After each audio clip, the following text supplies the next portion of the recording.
Hello दोस्तों, सलाम, नमस्ते, स्वस्ति अकाल।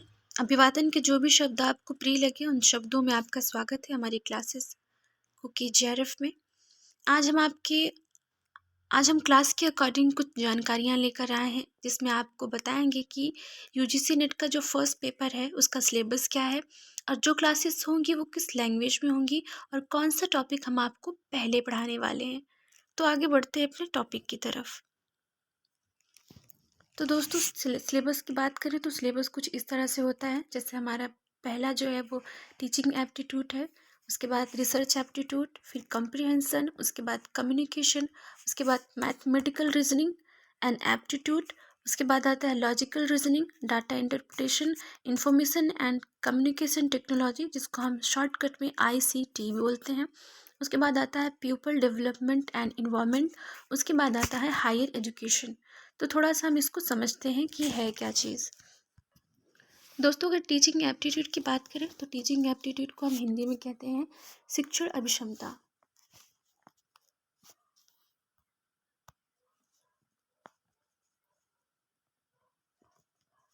शिक्षण अभिक्षमता।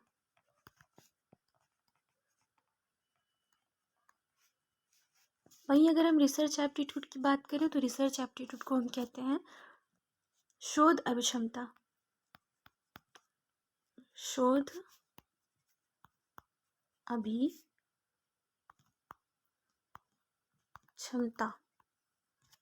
और अगर कंप्रीहेंशन की बात करें तो कंप्रीहेंशन को हम हिंदी में कहते हैं बोध।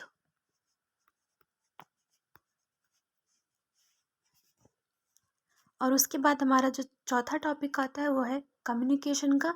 कम्युनिकेशन को हम संप्रेषण या संचार कहते हैं। संप्रेषण या संचार। उसके बाद हमारा आता है मैथमेटिकल रीजनिंग एंड एप्टीट्यूड, जिसको हिंदी में हम कहते हैं गणितीय तर्क और अभिक्षमता।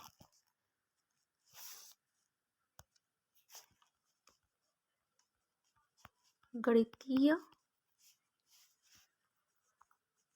तर्क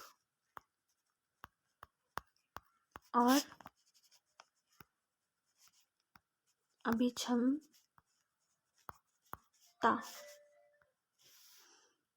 उसके बाद आता है हमारा लॉजिकल रीजनिंग, जिसको हम कहते हैं युक्त तर्क।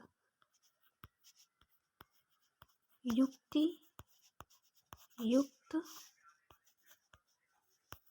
तर्क। दोस्तों, उसके बाद आता है डाटा इंटरप्रिटेशन, जिसको हिंदी में हम कहते हैं आंकड़ों की व्याख्या। आंकड़ों की व्याख्या।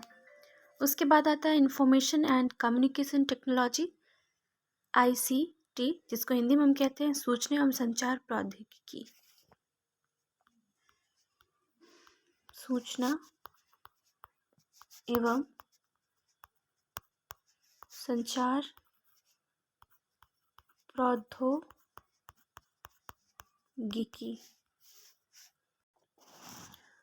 उसके बाद आता है पीपल डेवलपमेंट एंड इन्वायरमेंट, जिसको हिंदी में हम कहते हैं लोक विकास और पर्यावरण।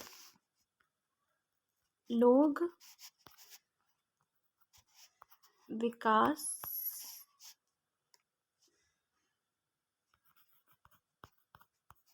और पर्यावरण।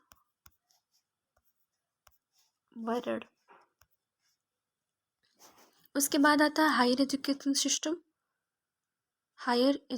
सिस्टम, जिसको हिंदी में हम कहते हैं उच्च शिक्षा प्रणाली।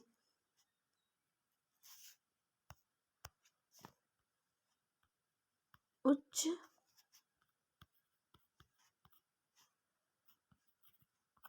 शिक्षा प्रणाली।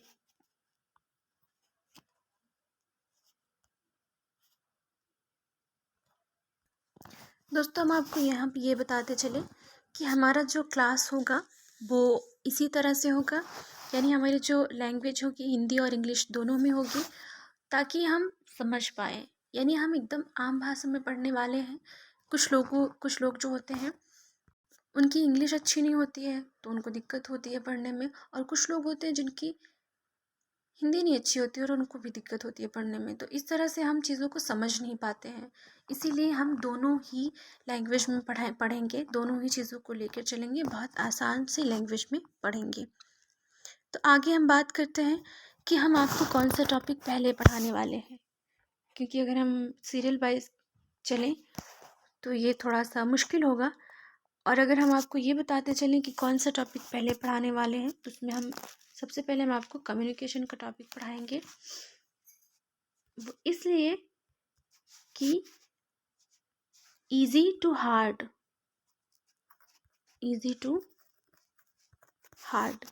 एक तरीका होता है। इजी टू हार्ड एक तरीका होता है जिसमें ये होता है कि जो चीज़ें हमें जल्दी समझ में आए या जो चीज़ें हमको ज़्यादा समझ में आती हैं, हमें उसे पहले पढ़ना चाहिए या हमें उसे पहले पढ़ाना चाहिए। दोनों में ये चीज़ लागू होता है। अगर हम कोई चीज़ पढ़ने वाले हैं तो उसको, अगर जो जो चीज़ें हमें ज़्यादा समझ में आ रही है उसको हम पहले पढ़ लेंगे ताकि हमको आसान होगा। और इससे ये भी होता है कि हमें एक थोड़ा सा मोटिवेशन भी मिलता रहता है कि हमने एक चीज़ कंप्लीट कर ली है। तो इसीलिए हम आपको सबसे पहले कम्युनिकेशन का पढ़ाएंगे, क्योंकि कम्युनिकेशन का टॉपिक हमें थोड़ा सा इजी लगता है और आपको भी काफ़ी समझ में आएगा ये। तो हम थोड़ा सा देखते चलें कि जो कम्युनिकेशन का जो सिलेबस है इसमें कौन कौन से टॉपिक हमें पढ़ने हैं, जो टॉपिक है इसमें कौन कौन सी चीज़ें हैं जो हमें पढ़ने हैं।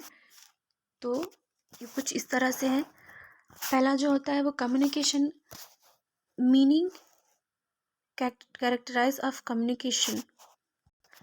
तो कम्युनिकेशन की बात करें तो communication meaning, characterize of communication, यानी संप्रेषण जो होता है यानी संचार जो होता है उसका अर्थ क्या है और इसका क्या क्या अभिलक्षण होते हैं। और उसके बाद दूसरा इसमें दिया गया है कम्युनिकेशन एंड इट्स टाइप, यानी जो कम्युनिकेशन है उसका क्या टाइप होता है, कितनी प्रकार की होती हैं। जो कम्युनिकेशन होता है, जो संचार होता है वो कितनी तरह की होती हैं।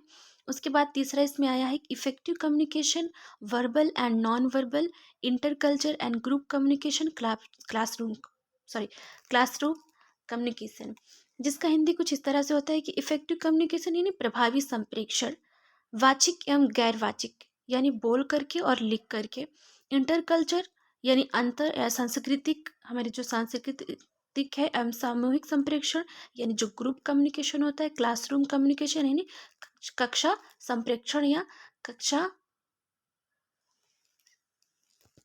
कम्युनिकेशन।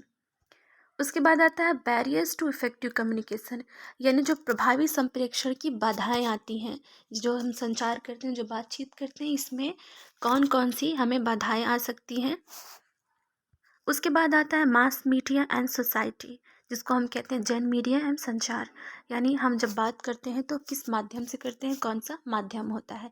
हम इन्हीं सब चीज़ों के बारे में